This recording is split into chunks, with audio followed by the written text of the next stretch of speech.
Music by Shri Ganesh studio Balrampur.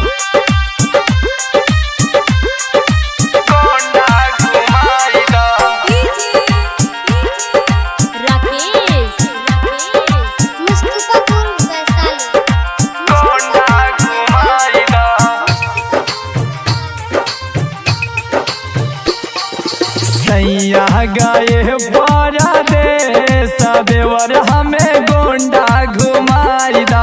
सैया गाये पारा दे सदेवर हमें गोंडा घुमाई दा। गोंडा घुमाई दा हो गोंडा घुमाई दा। गोंडा घुमाई दा ना गोंडा घुमाई दा। लहंगा लखनऊआ की नाई दा देवरा हमें गोंडा घुमाई दा। गोंडा घुमाई दा।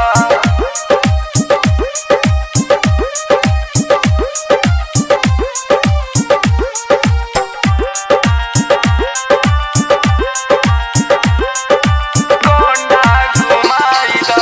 चल के चौक पे बतासा खियाई दा। बतासा खियाई दा गोलगप्पा खियाई दा। सुनी ना ये देवर जी।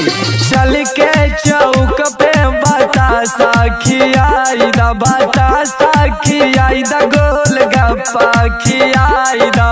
मन सा तू मन के पुराई दा देवरा हमें गोंडा घुमाई दा। सैया गाये पारा दे सदेवर हमें गोंडा घुमाई दा। गोंडा घुमाई दा।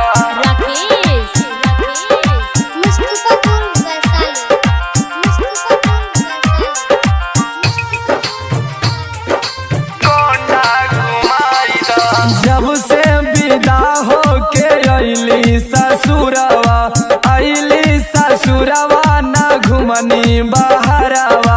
ए देवर जी बुझी ना हमार परेशानी। जब से विदा हो के अइली ससुरवा अइली ससुरवा ना घुमनी बहरवा। निरहुआ के फिल्म देखाई दा देवरा हमें गोंडा घुमाई दा। सत्या गाये पारा दे सोनू हमें गोंडा घुमाई दा। गोंडा घुमाई दा। सैया गाये पारा दे सदेवर हमें गोंडा घुमाई दा। सैया गाये पारा दे सदेवर हमें गोंडा घुमाई दा। गोंडा घुमाई दा हो गोंडा घुमाई दा। गोंडा घुमाई दा ना गोंडा घुमाई दा।